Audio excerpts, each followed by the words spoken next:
We are not even in August yet, and players are already dropping like flies. We got a lot to talk about, man. A lot of injuries, a lot of names to watch, and then there's also a bunch of training camp news. Guys that are just rising, maybe people in front of them aren't getting injured, and they're just playing their way up the draft board. It's Market Monday. We did this last Monday. You guys seem to like it. Smash like and subscribe and comment down below if you want to see more. Let me know if I miss anybody. We got a lot of names to cover today, and man, oh man, I hope that you're like me and you got good exposures to all these guys in best ball. And redraft season starts soon. The first situation we got to talk about, and we're on flopfantasy.com thanks to the GOAT Mason Dodd for letting us use this, it's got to be the Browns situation. We're talking about Jerome Ford. We're talking about, obviously Quinshon Judkins is not signed yet. That's the biggest indicator here. A lot of these rookies that have been drafted in the first couple of rounds have already signed and came to agreements with their deals. The Browns are waiting on Quinshon Judkins due to the legal circumstances surrounding his case. So they don't want to sign him if they're potentially going to be getting a suspension, right? So they're kind of delaying that process, which means the Browns' backfield is kind of going to be open and up for grabs. Now, the main beneficiary of that is going to be Jerome Ford. Looking at Jerome Ford, he actually has had a fantasy-relevant season, being RB25 in 2023. He was pretty decent, right? His efficiency last year wasn't that bad either. He kind of just went down from a usage standpoint with the Browns not using him as much. Now, looking at Jerome Ford, 12.4 points per game in 2023, it's not that exciting. 2024, 9.5, also not exciting. So Jerome Ford, I'm going to say he's kind of just mediocre. He's a good late-round pick in best ball, where in best ball, you're looking for guys that will automatically slot in your lineup and you'll get usable weeks out of these running backs. In a redraft league, I don't see the juice, the upside, the high potential for Jerome Ford to be a long-term starter. So Dylan Sampson is where things become interesting. Now, Market Monday, we're talking about the actual ADP trends. Jerome Ford went from 177 to 173 in the last week, and we got Dylan Sampson rising 4 spots as well from 149 to 145. I like the values a lot. These are best ball values in ADP right now. I like the values a lot on these guys in redraft leagues. Like Dylan Sampson's probably going to be undrafted. It is a great final round dart pick to be using on Dylan Sampson. Jerome Ford maybe, because what if it's like your RB6 and you have injuries?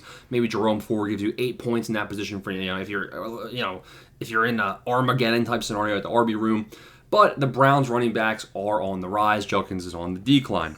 We go to another team. We go to the Tampa Bay Buccaneers. We have Emeka Egbuka.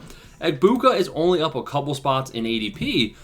He prospects out as a good prospect. Obviously, he has the draft capital, and he has a very good quarterback, Baker Mayfield. It's a high passing volume offense.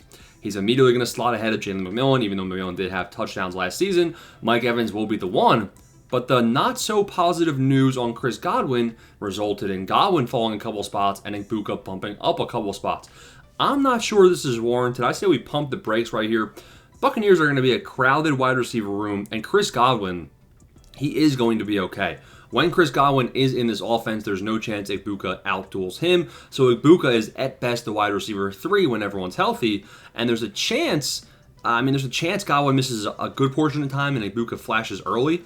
But I think it's more likely than not that Godwin is going to be ready early in the season, and then it's going to be a Godwin-Evans 1-2 punch with Egbuka mixing in and earning his rookie stripes. So Egbuka rising is a bit scary to me. I have a very high exposure to Godwin. I think Godwin's a very good pick. Get the decline. We're going to be talking about the Seattle Seahawks now. We have Elijah Arroyo coming in, rising up a lot of spots. Now, in best ball drafts, Arroyo, if it's a large pool tournament that's been open for a while, I recommend taking Arroyo just for the uniqueness of your team build, because if you take Elijah here, not many other teams will have been drafting because he's been going undrafted. Now, he does have a good prospect profile besides injuries. This guy was banged up a lot throughout his college career. What if that translates to the NFL and he continues to be banged up? Well, the other potential beneficiary of this is A.J. Barner. Now, Elijah Arroyo definitely profiles out as more of the pass-catching tight end here, whereas Elijah Arroyo, you can see he was terrible from a receiving perspective. Obviously, this is because Noah Fant gets cut from Seattle, so Seattle's saying, okay, we trust AJ, we trust our second-round draft pick, Elijah Arroyo, we trust them to be the tight ends. Barner is probably going to be the blocking tight end, and then we have Elijah, who's probably going to be more of that receiving tight end. I'd also say this, it probably bumps up JSN stock as well. I think Fant had like a 12%, 15%. I mean, if we pull Fant up right now, I think Fant did have a 15, 16% target share in 2024. And this is a video that we're actually going to be making soon where teams with vacated target shares opportunity available. So yeah, Fant was around 14% target share last season. That's going to be vacated snaps. Someone's going to have to fill that and eat that up. Now, Joe Mixon and the Texans.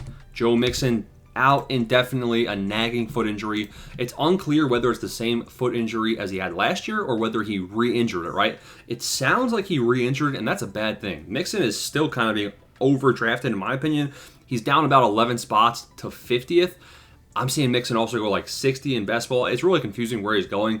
I think Mixon should slide down boards even further. You know, if we look at his 2024 season, sure, it was fine, 17.18 points per game. Honestly, it doesn't look bad from this perspective, but they bring in Nick Chubb. They invest heavily into Woody Marks, so they traded a third-round pick to get him. They drafted him in the fourth round, traded a future third as well. So basically 2 draft picks on this guy. Woody Marks is going to be a receiving back. Woody Marks has a lot of high upside. He's been a riser, and so is Nick Chubb. But what I want to mention is that Nick Chubb, I actually am in the camp that Nick Chubb is dusty. Right, so he's coming off brutal injuries last 2 years, obviously only 10 games played total. And in last season, I mean, give him a break coming off the massive injury, but still, he was not good on that Cleveland Browns offense. Nick Chubb, sure, maybe Nick Chubb comes out, and in games where Joe Mixon's out, Nick Chubb averages 12 points. It really feels like a Jerome Ford 2.0 type situation. Jerome Ford from his breakout season where he had 12 points a game. That's kind of what I think for Nick Chubb. I'm more excited about Woody Marks. And Woody Marks, if he can get some headway in the rushing game, he also is already going to immediately be poised for a third down receiving role as well. So let's monitor Woody Marks a lot during training camp and the preseason.